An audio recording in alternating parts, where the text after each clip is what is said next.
Hi everyone, and welcome to Job Search Insider, the complete job search training course. In this video, we will talk about traditional generic online job boards, job board aggregators, the new wave of job board aggregators, specialized job boards, and new smart job boards. We will also explain what to do before and after you apply online. So let's get started. What are job boards and how do they work? Job boards are websites where employers can post their job vacancies, and job seekers can search for vacancies, read job postings, and apply all in one place. When online job boards first appeared, they enjoyed significant success because it was much easier for job seekers to look at one website instead of checking the websites of every company. It made sense, and employers went where the job seekers were. Most of these job boards require employers to pay a fee to post their jobs. It can be a monthly membership or per job posted. It is usually free for job seekers. Some job boards are free for both job seekers and employers, and they generate income from commercials. Some online job boards allow seekers to post a generic resume, so that employers can search their database when they are looking for candidates. On some job boards, when job seekers hit the Apply button, the system asks if they want to upload a resume or use the resume saved in their database, and that would be it. On other job boards, when job seekers hit the Apply button, the system transfers them to the company's career website, where they can apply directly. There are at least 40,000 job boards worldwide.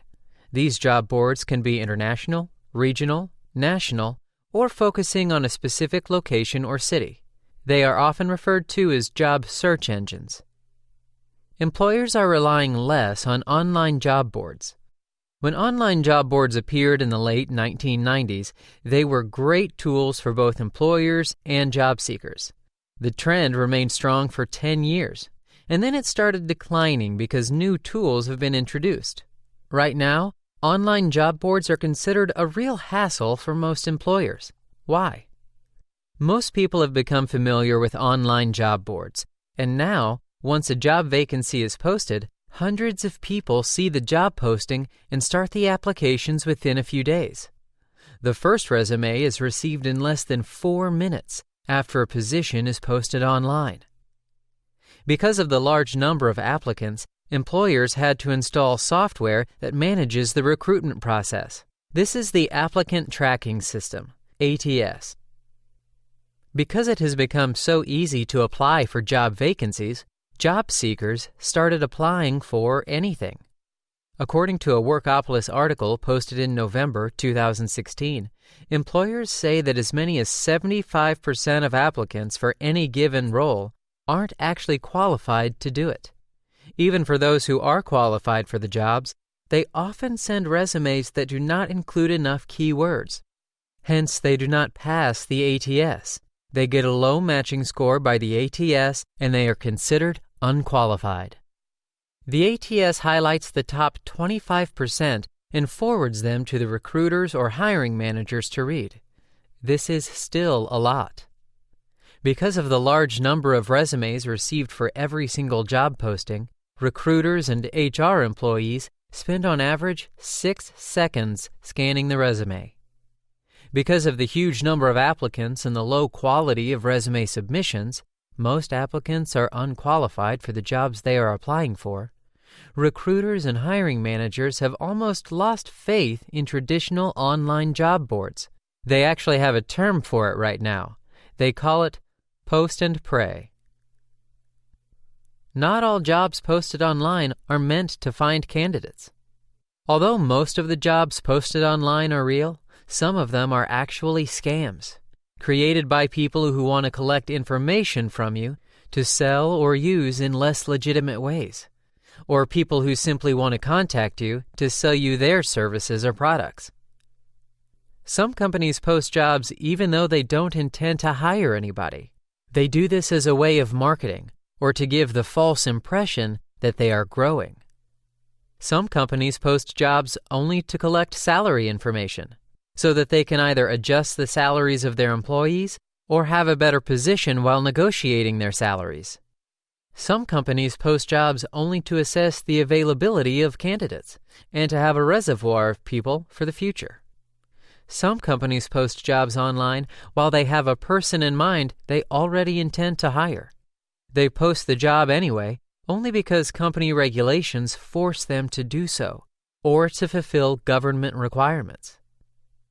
Some companies post jobs online where they have a person in mind internally to be promoted or transferred, and their approach is, if we find an external candidate who is better than the person in mind, then we will consider hiring the candidate.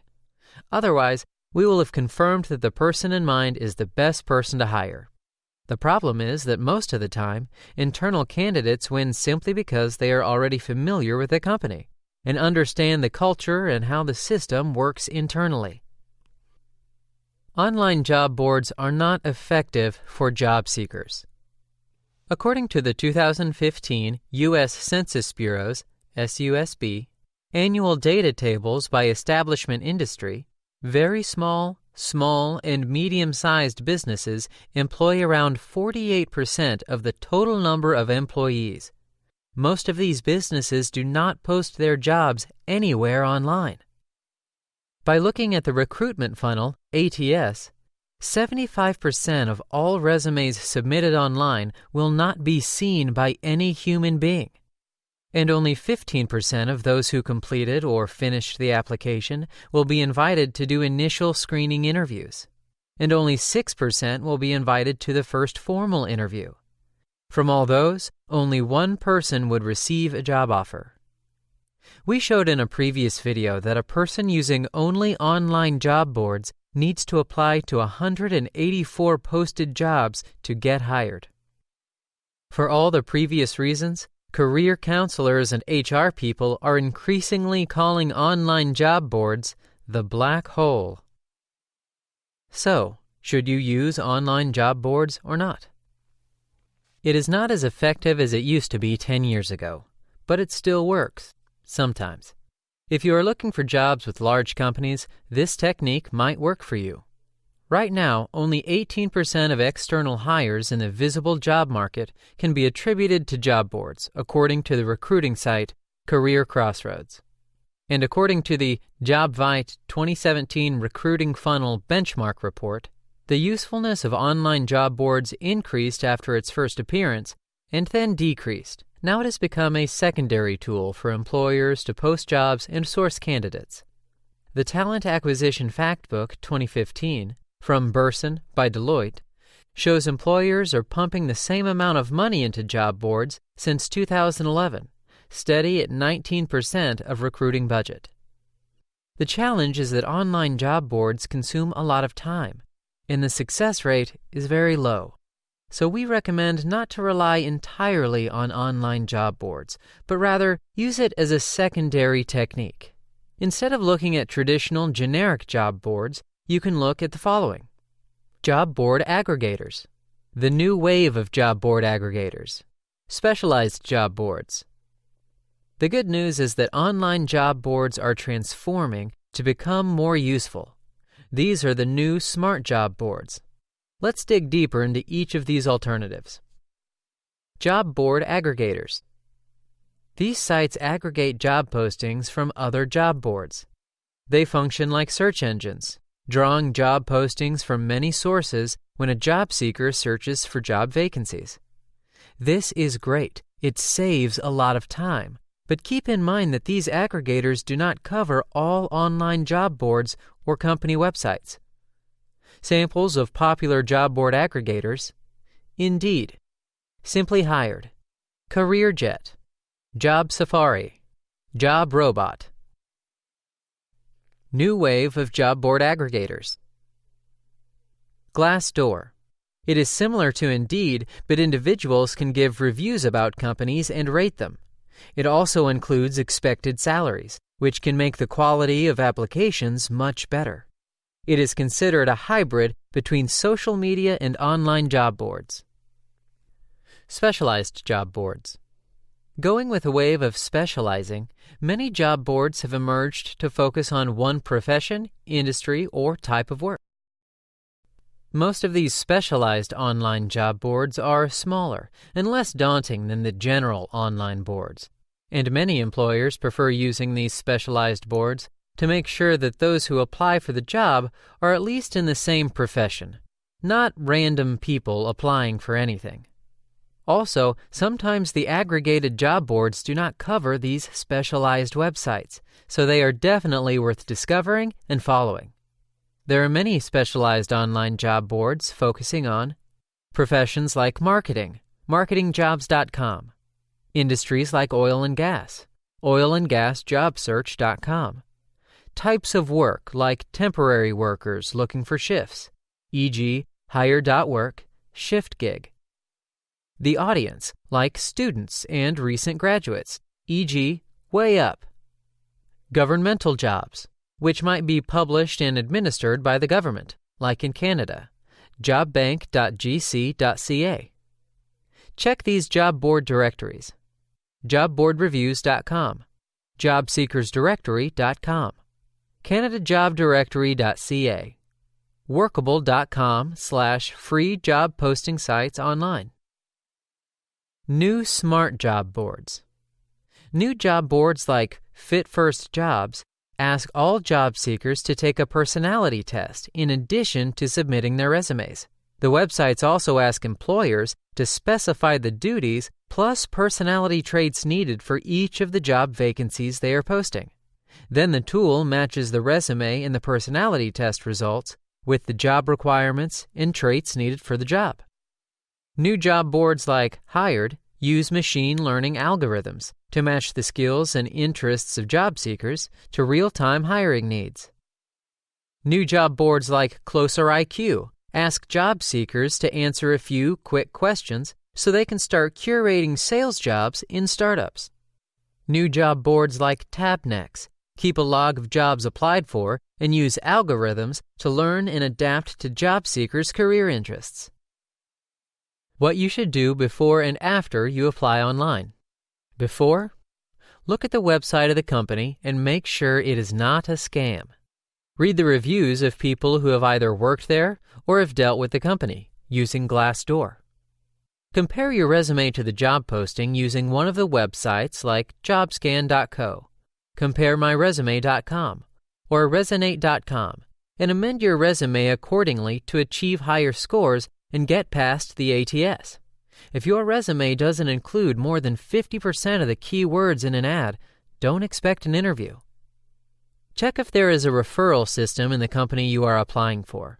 If there is, try to connect with employees and let them send you a referral request instead of applying through the system. If you are using a recruitment agency, ask them to send your resume on your behalf. Do not apply directly through the job board. Instead, go to the company website and apply from there, because you will be competing against a smaller pool of candidates. Statistics showed that candidates applying through the company website have better chances at getting interviews than those who apply through online job boards. Send your resume only as a Word document on the company website's career page. After, set the alert option. Upload a generic resume.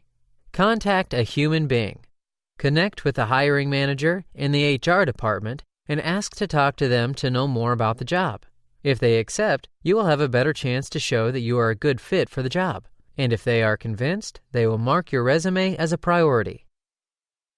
Set the alert option. Most job boards have an alert option where you can input specific job titles, and the system will notify you, usually by email, when any new job posting that includes one or more of these job titles comes up. This will save you a tremendous amount of time. So instead of regularly checking all job boards and searching for job titles that are of interest to you, you can get notifications or have the listings sent directly to your email. Download the apps from the job boards you use to receive notifications on your mobile periodically. You can decide on the frequency. This way you won't waste time looking and searching the job board every time you log in. Upload your resume. Most job boards allow users to submit their resumes without applying for a specific job, so the resumes can be seen by recruiters when they search for candidates. Your information is out there, so be ready for scams and lots of spams.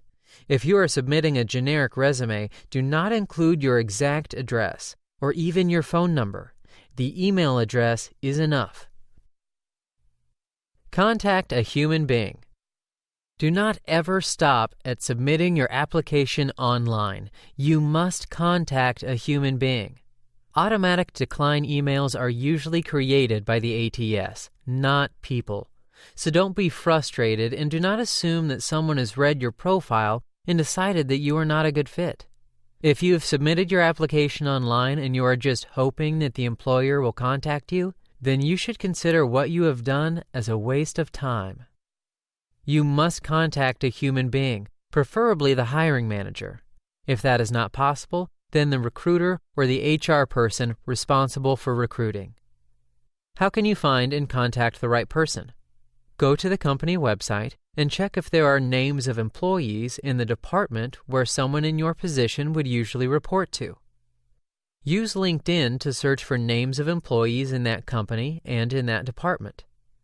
After identifying the possible hiring manager or the person responsible for recruitment, you can send them an invitation to connect on LinkedIn, and then send a separate message to each of them.